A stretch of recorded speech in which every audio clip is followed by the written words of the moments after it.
James Tolliver Craig lahir pada tanggal 11 Februari tahun 1978. James dikenal teman-temannya sebagai seorang dokter gigi yang ramah, baik, dan family man. James bekerja di Summerbook Dental Group yang terletak di Aurora, Colorado. Sebelum memulai karirnya sebagai dokter gigi, James pernah belajar di sekolah kedokteran gigi di Missouri. Di sekolahnya itu, James termasuk pelajar yang cakap dan memiliki kepintaran di atas rata-rata. Pada tahun 2007, James menikahi kekasihnya yang bernama Angela Donpre yang lebih tua darinya 8 tahun. Pernikahan antara James dan Angela berjalan lancar dan keduanya dikaruniai 6 orang anak. James dan keluarganya tinggal di kota Aurora yang terletak di negara bagian Colorado, Amerika Serikat. Di masa ini kehidupan keluarga James bisa dibilang berkecukupan. Dari luar, keluarga James ini terlihat seperti keluarga yang ideal. James memiliki pekerjaan tetap dan gaji yang besar, dan dia juga memiliki istri dan anak-anak yang baik dan religius. Akan tetapi di balik tabir kesempurnaan yang terlihat dari keluarga James, keluarga ini tidak lebih dari keluarga yang sedang berada di ambang kehancuran. Di samping berbagai sifat positif James yang sudah aku sebutkan tadi, James juga dikenal sebagai seorang yang misterius, tidak ragu mengambil resiko, sadis, dan juga kejam. Tidak hanya itu, selama 16 tahun pernikahannya dengan Angela, James pernah beberapa kali selingkuh dengan wanita lain. Dan berkat kelakuan James yang beberapa kali menyelingkuhinya, Angela sempat berniat untuk mengakhiri pernikahannya dengan James sekitar tahun 2017 sampai tahun 2018. Akan tapi, perceraian mereka tidak pernah terjadi berkat kelihayan James membujuk Angela agar tetap mau bersamanya. Dalam 2 tahun ini anehnya Angela pernah dibius oleh Craig karena dia tidak ingin istrinya menghentikan upaya bunuh diri yang dia lakukan. Kita sejauh ini nggak tahu apa alasan James ingin bunuh diri di tahun 2017 dan di tahun 2018. Apakah dia sedang berada dalam tekanan kerjanya, atau dia sedang depresi karena istrinya sempat ingin menceraikannya, atau mungkin karena keadaan ekonominya mulai memburuk. Tapi yang jelas bahtera rumah tangga James dan Angela mulai kehilangan arah setelah peristiwa ini. Awal kehancuran keluarga ini terjadi pada tahun 2021, di mana James mengalami kebangkrutan yang membuat keadaan ekonomi keluarganya kacau balau. Bahkan pada tahun 2023, James memiliki utang sebesar 2 juta dolar atau setara 31.462.400 rupiah. Kebangkrutan ini tidak terlepas dari kegemaran James berjudi-judi ria, investasi kripto sembarangan, dan menjadi korban investasi bodong. Dan hal ini diperburuk lagi dengan kemerosotan bisnisnya yaitu Summerbook Dental Group yang setiap bulannya mengalami kerugian sebesar puluhan hingga ratusan US dollar. Dan berkat hal itu, James menyerahkan segala urusan bisnisnya kepada partnernya sekaligus sahabatnya yaitu Ryan Redfern. Meskipun kehidupannya perlahan-lahan mulai hancur, James dengan edannya masih sempat-sempatnya selingkuh dengan seorang wanita bernama Karen. Nampaknya hubungan perselingkuhan keduanya cukup serius dan mereka memiliki komitmen untuk membina rumah tangga bersama. Hal ini bisa dilihat dari fakta bahwa Karen menggugat cerai suaminya pada tahun 2022 dan James juga meminta cerai kepada Angela pada tahun 2022. Di waktu ini Angela benar-benar berusaha tetap ingin mempertahankan pernikahannya dengan James. Akan tapi hubungan James dengan Karen yang semakin memanas membuat pria itu sudah tidak tahan dengan pernikahannya dan ingin segera menyingkirkan Angela dari hidupnya.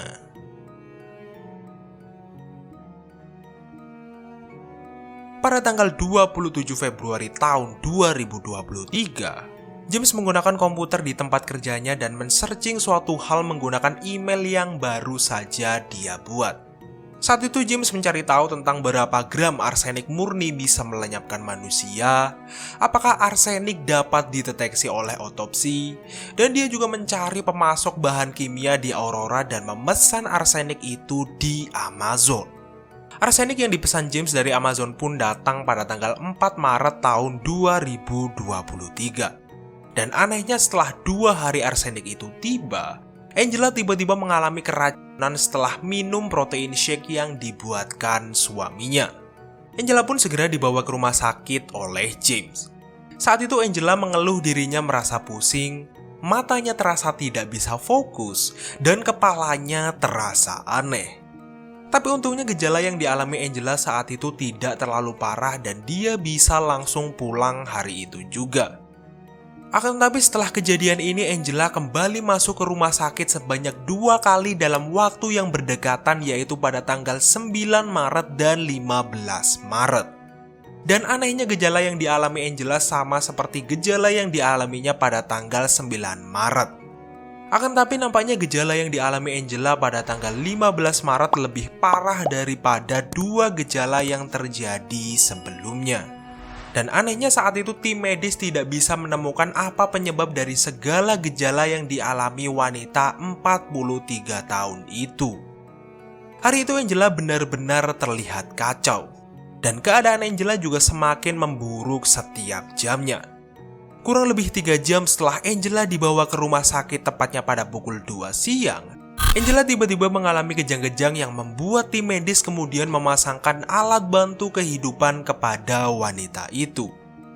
Ryan yang mendengar kabar Angela pun datang ke rumah sakit itu dan mengatakan kepada dokter yang menangani Angela kalau ada kemungkinan Angela telah diracun, dan kemungkinan yang telah meracuni wanita itu adalah suaminya sendiri, yaitu James. Ryan memiliki dasar yang cukup kuat untuk mengatakan kecurigaannya terhadap James kepada sang dokter. Pasalnya Ryan pernah menemukan paket berisi kalium sianida milik James di tempat kerjanya. Dalam paket itu tertulis kalau James memesan kalium sianida pada tanggal 9 Maret tahun 2023 dari sebuah perusahaan bernama Midland Scientific. Ryan juga mendapatkan info dari pekerjanya kalau James pernah memintanya untuk tidak membuka paket itu. Akan tetapi paket itu kemudian dibuka oleh pekerja lainnya dan kemudian si pekerja itu kembali mensegel paket itu. Tentu saja hal ini membuat Ryan menjadi curiga kepada partnernya itu. Pasalnya kalium sianida adalah zat yang tidak dibutuhkan dalam praktek dokter gigi. Pihak rumah sakit pun langsung melapor ke polisi setelah mendengar informasi Ryan. Alhasil, pihak berwajib kemudian langsung melakukan investigasi dan penggeledahan di kantor dan di rumah James. Dalam investigasi ini, petugas menemukan beberapa fakta yang mencengangkan. Saat mereka mencek komputer milik James, mereka menemukan hubungan terlarang James dengan Karen. Dan mereka juga menemukan fakta bahwa James dan Karen beberapa kali bertemu saat Angela sedang menderita di rumah sakit. Tidak hanya perselingkuhan James, petugas juga menemukan berbagai pencarian James seputar arsenik dan riwayat pembelian tanaman beracun oleander dan kalium sianida. Mereka lebih lanjut juga menyebutkan kalau mereka juga menemukan riwayat pencarian Angela tentang gejala-gejala yang dia alami selama beberapa terakhir seperti vertigo, gemetar, dan bibir dingin. Angela juga sempat mencari tahu beberapa dokter yang bisa membantunya. Menurut Evie David, saudara perempuan Angela pernah mengatakan kepada para penyidik bahwa pernikahan saudarinya dan James penuh gejolak. Dan dia juga pernah diberitahu Angela bahwa James sebelumnya pernah membius Angela karena dia tidak ingin istrinya menghentikan usaha bundirnya. Di sisi lain, keadaan Angela semakin hari semakin memburuk. Dan setelah kurang lebih 3 hari dirawat di rumah sakit, dokter yang merawat Angela menyatakan kalau wanita itu telah mengalami mati otak pada tanggal 18 Maret pukul 4.29 sore. Dan tim medis pun kemudian memutuskan untuk melepaskan alat bantu kehidupan Angela. Dan Angela kemudian dinyatakan meninggal pada tanggal 18 Maret. Dan tidak lama kemudian, Craig pun langsung ditangkap oleh pihak kepolisian karena dicurigai telah melakukan pelenyapan tingkat pertama kepada istrinya. Di dalam persidangan pelenyapan nyawa Angela Craig pada tanggal 29 Agustus tahun 2023, James dan tim pembelanya menyatakan bahwa dirinya tidak bersalah dalam kasus pelenyapan Angela di depan hakim, jaksa, dan kerabat serta keluarga Angela. Di dalam persidangan itu, tim pembela James dengan tegas menolak tuduhan pelenyapan nyawa yang dijatuhkan kepada kliennya. Tiga pengacara James saat itu menyatakan bahwa tidak ada bukti langsung yang bisa membuktikan bahwa klien mereka bersalah dalam kasus ini, meskipun tes toksikologi menunjukkan bahwa penyebab kematian Angela adalah keracunan sianida dan tetrahydrozolin. Meskipun begitu, detektif yang menangani kasus pelenyapan Angela yaitu Bobby Olson mengatakan bahwa tes yang dilakukan FBI terhadap 2 botol protein shake yang diduga telah digunakan James untuk meracuni istrinya tidak menunjukkan adanya tanda-tanda sianida atau arsenik. James kemudian didakwa dengan tuduhan merusak barang bukti. Akan tetapi, rincian tentang tuduhan itu masih belum diungkapkan. Di dalam persidangan ini juga terungkap sebuah fakta bahwa James pernah mengatakan kepada supplier penyedia kalium sianida bahwa dia membeli zat itu untuk digunakan dalam operasi. Di luar persidangan, Ken sedang berusaha untuk melepaskan segala tuduhan perselingkuhannya dengan James yang melekat kepada dirinya. Dalam wawancaranya bersama Good Morning America di ABC, Karen menyatakan bahwa dia sedang dalam proses perceraian dengan suaminya yang telah ia nikahi selama hampir 30 tahun saat ia bertemu dengan James Craig di sebuah konferensi kedokteran gigi pada bulan Februari. Karen lebih lanjut mengatakan bahwa dirinya dan James telah menjalin hubungan selama 3 minggu. Dalam wawancara ini, Karen memposisikan dirinya sebagai korban dengan mengatakan kalau dia tidak akan mau berhubungan dengan James jika dia tahu situasi sebenarnya. Karena dia tidak pernah mau menjalin hubungan dengan pria yang sudah menikah. Oleh karena itu, dia tidak suka disebut sebagai simpanan Craig. Di wawancara ini, Karen juga sempat disinggung dengan pertanyaan apakah menurutnya James adalah orang yang melenyapkan Angela. Akan tetapi Karen saat itu hanya menjawab kalau dirinya tidak pernah merencanakan masa depan bersama James. Persidangan ini sendiri masih jauh dari kata selesai. Meskipun berbagai bukti mengarah kepada kebersalahan James, akan tetapi bukti langsung yang bisa menyeret James ke dalam penjara masih belum bisa ditemukan.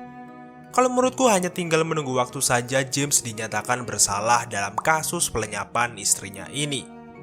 Kalau ditanyai apakah James bersalah atau tidak, menurutku James memiliki motif yang cukup kuat untuk melenyapkan istrinya. James yang kejam dan sadis dan tidak pernah merasa puas dengan satu wanita memiliki kemungkinan yang cukup besar sebagai satu-satunya orang yang telah meracuni istrinya. Untuk persidangan kasus pelenyapan nyawa Angela selanjutnya akan diselenggarakan pada tanggal 19 April tahun 2024 dengan panel khusus untuk pemilihan juri. Di dalam kasus ini kita bisa belajar kalau kita sebisa mungkin harus menjauhi toxic relationship. Karena pada dasarnya relationship itu tidak hanya menguntungkan satu pihak dan merugikan pihak lain. Jika dilihat dari kasus ini, Angela adalah wanita baik, bahkan terlalu baik menurutku. Dia tetap mau menjaga pernikahannya dengan James meskipun suaminya itu sudah berkali-kali menyelingkuhinya. Dan dia nggak habis pikir lagi, dia tetap mau bersama James meskipun dia pernah dibius oleh suaminya itu.